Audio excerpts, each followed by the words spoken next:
Hello everyone, welcome to Vedanta classes. तो चलिए आज हम क्या क्या देखेंगे पहले देख लेते हैं।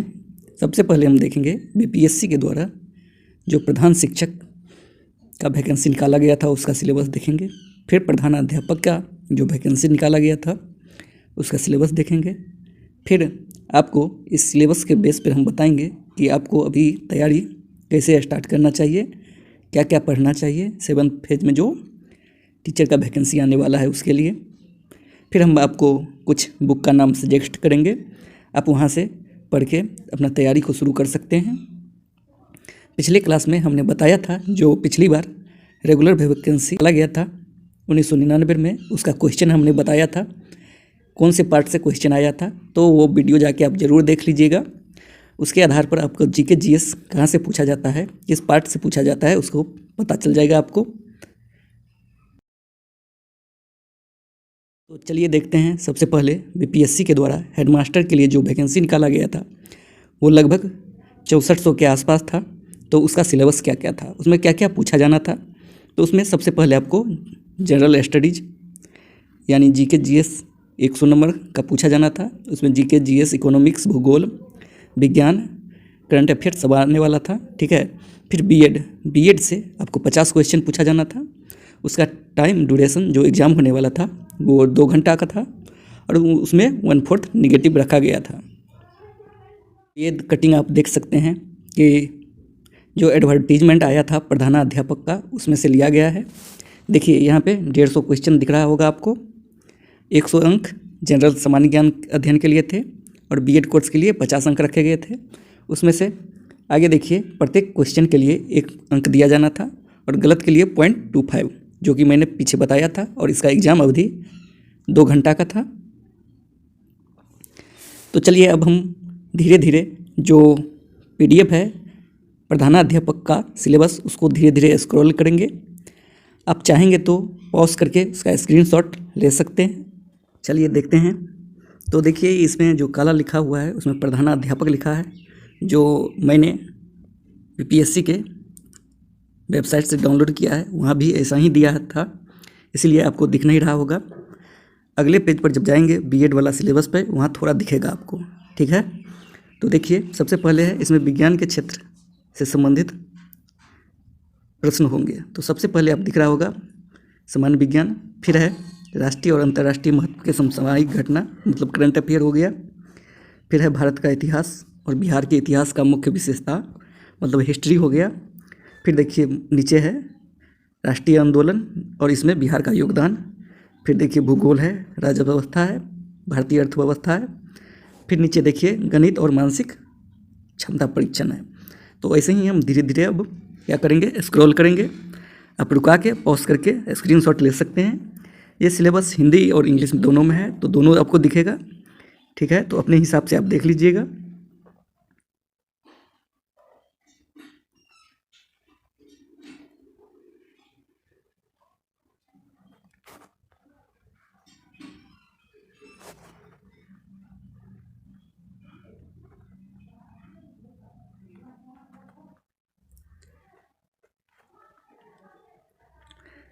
चलिए इतना तक समान अध्ययन का क्वेश्चन खत्म हो गया, समान अध्ययन का सिलेबस खत्म हो गया।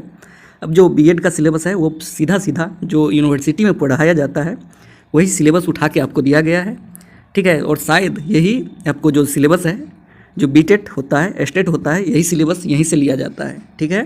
तो अब हम बीएड के जो पाठ्यक्रम है, सिलेबस है, उसको देखेंगे और धीरे धीरे स्क्रॉल करते हैं फिर से।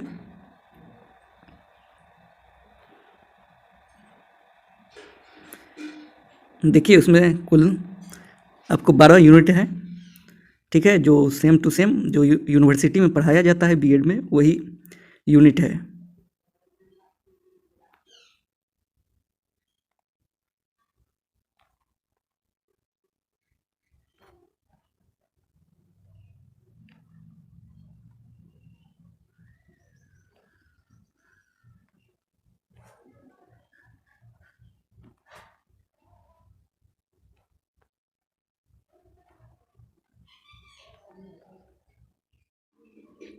तो चलिए अब देखते हैं हेड टीचर मतलब प्रधान शिक्षक का जो सिलेबस था उसमें भी जनरल स्टडीज मतलब सामान्य अध्ययन से 75 क्वेश्चन रहने वाले थे और डीएलएड से 75 क्वेश्चन थे। इसमें भी टाइम 2 घंटा दिया गया था और निगेटिव 1/4 था।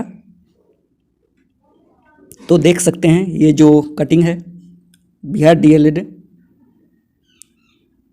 तो देख सकते हैं जो ये कटिंग है बिहार में जो प्रधान शिक्षक के लिए एडवर्टीजमेंट निकाला गया था उसी का कटिंग है। इसमें दिख रहा होगा आपको 150 प्रश्न होंगे जो वस्तुनिष्ठ होंगे और बहुविकल्पीय होंगे, जिसमें सामान्य ज्ञान के 75 क्वेश्चन रहने वाले थे और डीएलएड से 75 अंक का होने वाला था। प्रत्येक प्रश्न के लिए 1 मार्क दिया जाना था और निगेटिव के लिए 0.25 मतलब 1/4 निगेटिव था और परीक्षा की जो अवधि थी वो आपको 2 घंटा थी। फिर प्रधान शिक्षक का जो पाठ्यक्रम सिलेबस है, यहाँ पे प्रधान शिक्षक आपको लिखा हुआ दिख रहा होगा। तो इसमें 75 नंबर जो सामान्य अध्ययन थे। अच्छा याद रखिएगा जो बीएड और डीएलएड में सामान्य अध्ययन का सिलेबस है जो कि लगभग सेम टू सेम है। ठीक है, तो हम धीरे धीरे आपको स्क्रॉल करते हैं। फिर से आप पॉज करके स्क्रीनशॉट ले सकते हैं।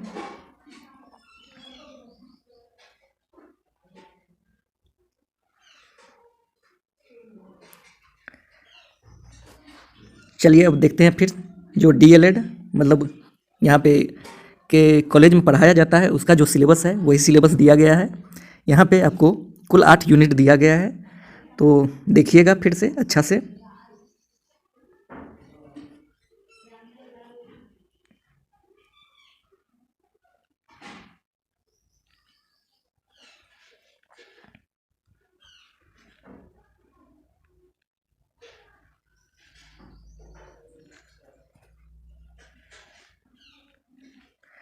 तो ये डीएलएड का सिलेबस था और ये जो बिहार में प्रधान शिक्षक का बहाली आने वाला था उसका शिक्षक सिलेबस था।